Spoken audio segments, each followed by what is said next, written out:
Whoa! Hi guys, this is Pet Vlog TV. This is Yoshi the Green Cheek Conure. She's my co-host, and she just shit. Gotta love it. We'll make videos about her soon, but we're gonna talk about my tarantula right over here. This is like a talking head style kind of video. He's just chilling out inside there. It's right over here.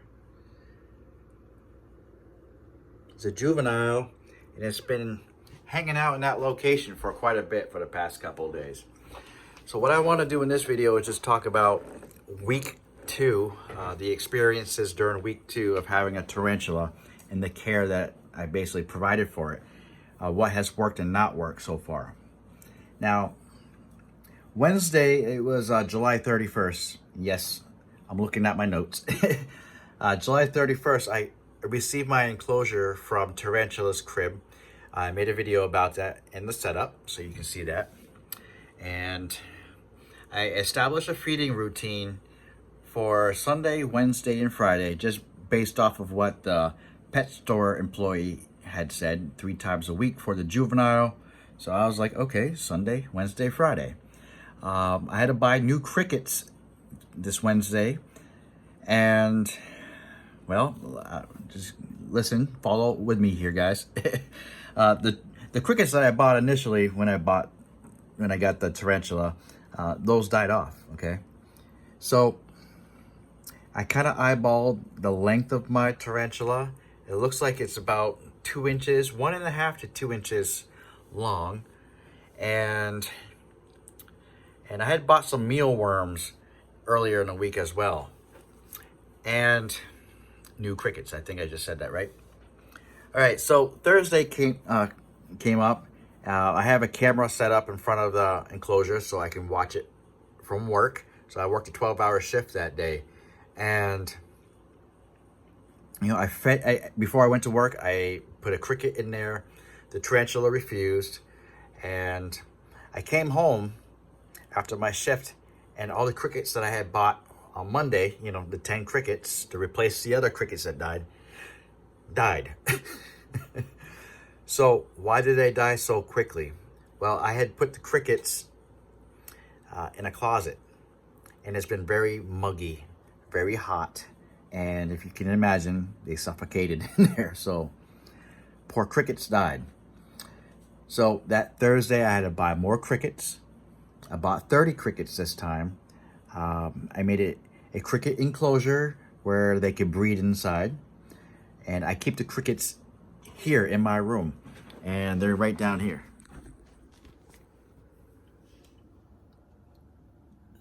Right down here. Just for right now. Okay. Probably can't see it. See the crickets moving around. Also, I bought some mealworms in the beginning of the week. And those are still thriving. I keep them in the refrigerator, obviously.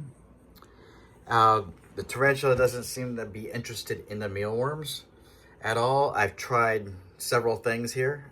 We'll talk about that here in a minute. So Thursday, August 1st, I bought more crickets, 30 crickets. I bought some roaches, the Dubai roaches or whatever they're called. And I keep them in the closet and make sure they're humid and they have heat. You know, they're in a hot environment, and that's how they thrive. Now, during the day on Thursday, what happened was I was watching the tarantula through my camera, and I actually observed it getting some water. So that's cool, and I got footage of that right here on this channel. And basically, you know, I got home, I tried to offer a roach and a small cricket, and it just didn't want to eat at all. But I kind of, the roach slipped off my tweezer, and I actually ran away. It escaped inside the enclosure. So keep following with me on this, okay? So Friday comes up, and again, the tarantula didn't really move too much. I was thinking maybe it's the LED lighting that I have on the enclosure that's bothering it. So I removed it. For now, I nudged it just a little bit just to see if it was alive. I offered a small cricket Friday morning, and the tarantula actually grabbed it, but it didn't look like it had any interest in eating it. So the cricket escaped out of its clutches, and again, there was no sign of the missing roach. So it was somewhere in the enclosure. I had no idea where it was. And then Saturday came up, and this is August 3rd, and I kind of rearranged the enclosure just a little bit, because I didn't like the way it looked. I tried to make it, I was just trying to put myself in the view of a spider, and I was just moving things around. So I found the roach. It was buried in the substrate, and I actually got it out, and I actually left it in there after snapping its head off. But the tarantula had no interest in it, even though the roach was moving around and like that. Man, roaches freaking have a long shelf life, huh? After you snap their heads off, because they're still moving around. They're just not burying themselves, that's all. I throw them, I throw the prey down the toilet just in case, I just don't want any eggs hatching or, something weird happening with these things. I don't want them to breed or infest my home for whatever reason. So down the toilet they go. What else? I offered a cricket in the morning. It didn't take it. And, the tarantula's overall behavior, it seems like it just wants to be still. It's hiding behind, the skull hide that I have in there. And I tried putting a cricket in there at nighttime to see if it had any interest. And again, it wants to hide behind the skull. It just didn't really move at all Saturday. So my thinking was the tarantula is stressed out with the new enclosure setups and moving around and tinkering with things. And it seems like it's scared of the prey that, I'm thinking that, I'm offering too much, way too much. And I don't think right now it really needs to be fed 3 times a day. I think maybe once or twice a week is going to be fine. So now we're at the start of week 3. So today is Sunday, August 4th. And what I did this morning was that the cricket that was in there last night, it didn't get touched. It was actually swimming around the water dish for quite a long time, as observed on my camera, which was kind of funny to watch. And the tarantula, again, was just hiding behind a skeleton, hugging itself close to the glass. And I still don't understand that behavior, but whatever. I offered, again, a cricket in the morning just to see if it had any interest, and it didn't. So I put the cricket back into the cricket pen and made one final adjustment to the terrarium where I did put another hide in there. It's original hide that I used in the last enclosure, but it doesn't seem to have any interest in the little tiny burrow that I made underneath it. So it has 2 ways to hide itself in the enclosure. So let me show you guys. Let me show you. It's kind of hard to show you, but I'll try. Okay.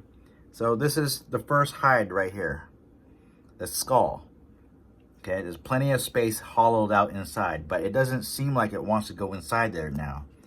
This is the little tiny hide, half cave shell right there, right up top. It's like a little mound. Can you guys see it? Right over here. It's kind of hard to tell. So in the other enclosure, it actually went inside there, but it doesn't want to go in there now, which is weird. So I'm not tinkering with this anymore. I'm done tinkering. I am now, after just reading the forums and just watching the videos and different info, wiki how-tos, it's just leave the thing alone. Leave the thing alone. I'm going to now establish a feeding schedule of Sunday and Wednesday only. I'm not gonna attempt to feed it tonight. I'm gonna wait until Wednesday now, because I've offered so much throughout the week. I don't think it's hungry, and I actually think it's ready for a pre-molt. It's going through a pre-molt stage, I think, and it's gonna molt soon. So we'll see what happens, guys. And this is just a long explanation of what's going on for week 1, caring for this Mexican painted red leg. And I hope to have a more professional production here for you guys soon. I have to wait 24 hours to have a live stream set up. So that's what I was trying to do initially. So that's about it, guys. This is Pet Vlog TV. If you guys can press like, subscribe, leave a comment down below with your tarantula pet care. That'll be greatly appreciated. And you'll all have a good day. Peace out.